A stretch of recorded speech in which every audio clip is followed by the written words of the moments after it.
The Grim Tale of Grace Macabre, Chapter 60. The three of them stood in silence, considering what they had learned.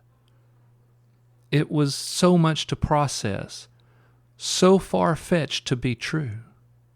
Yet, here they were, in a room littered with the bodies of demons. They had fought evil, and they had won. "What do we do now?" Grace asked. "Yeah," Sarah said. "What will happen when the police see these demons, and how are we going to handle that?" "Well, I've only been in this town a short time," Haley said.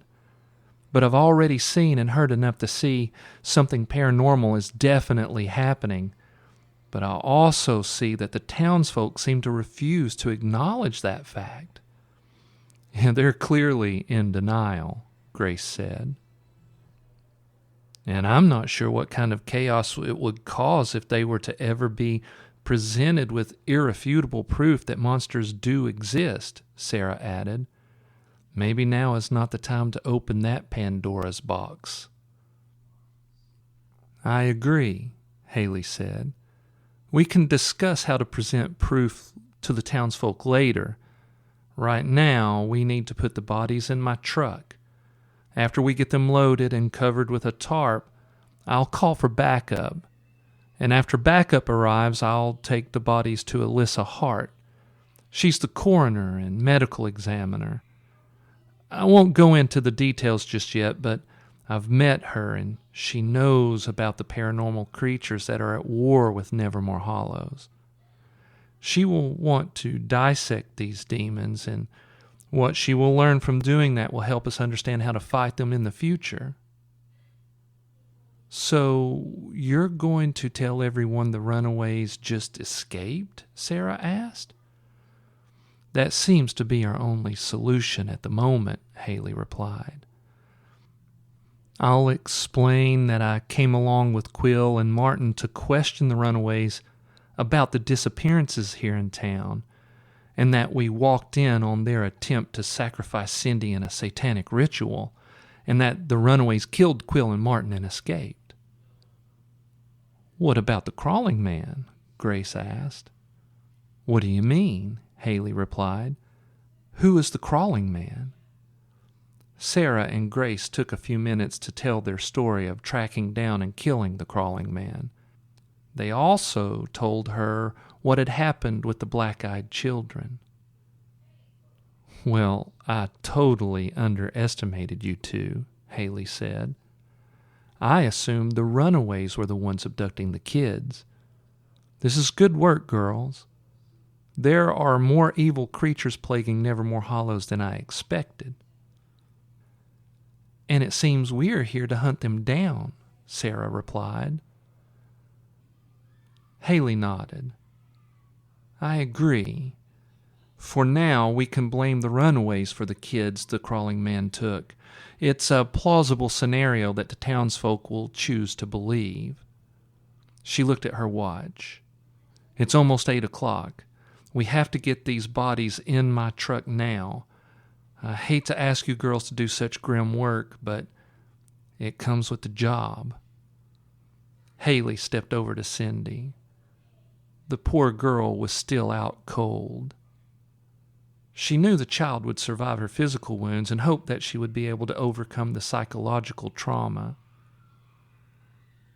They then set about carrying the bodies of the Runaways and placing them in the bed of Haley's truck. It was gruesome work, but the only tricky part was loading Lily's body because it was still in its human, skin-covered millipede form. It was difficult to grasp, and touching it made them grimace in disgust. They pulled the black bed cover over the bodies and snapped it closed. Haley checked the time. "Did the crawling man's lair have the bodies of the kids he took?" "Yes," Grace said. "There were 2 with black eyes still alive when we got there. But they seem to have all died when we killed the crawling man." There were other bones that appeared to be human littering the lair, though. A lot of bones, Sarah said. Why? What are you thinking? Well, the families need some closure, Haley replied, even though they can't know about the crawling man. So let me recap my plan. The narrative I'm going to weave is that the Runaways were cultists who abducted all the missing kids and used them as sacrifices in some dark ritual. Detectives Quill and Martin were killed when we fought the Runaways, who escaped. Got it so far? Both girls nodded that they understood. We need to get the children's bodies from the crawling man's nest, Haley said, for the families. Well, how do we do that? Grace replied. She no longer felt the effects of Ari's venom. She now felt energized and clear-minded, though her shoulder still seeped blood through the bandage that Haley had applied. The crawling man's nest is huge and is up in a tree, and his body is still there. And what are we going to do with all the bones? Sarah asked. Haley considered her options. You two will drive back to Annabelle Lee Trail, park at the school, but wait for me there. I will call this in. When backup arrives, I will release Cindy to them, tell my side of the story, and I will come to you. But won't that raise suspicion? Grace asked. You can't leave a scene like this. A deputy will likely arrive on scene before any other backup, Haley said. I will tell him that I have a lead as to where the Runaways have the other children. It will give me a plausible reason to leave the scene. Grace had a thought. When Cindy wakes up, she is going to tell everyone she saw monsters. Haley shook her head. Now, we've already discussed how the townsfolk refuse to see the truth. They're going to be willing to accept a cult did this, but not monsters. They will chalk her story of monsters up to trauma. Okay, Sarah said. That seems plausible. So what are we going to do once you get to us at Annabelle Lee? Are we going back to the crawling man's nest? Yes, we will, Haley said. It seems we're going to have a long, grim night ahead of us. I'll take the crawling man's body to Alyssa when I take her the bodies of the Runaways.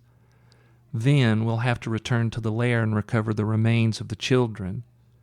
We will take them to the house the Runaways were living in and stage them there.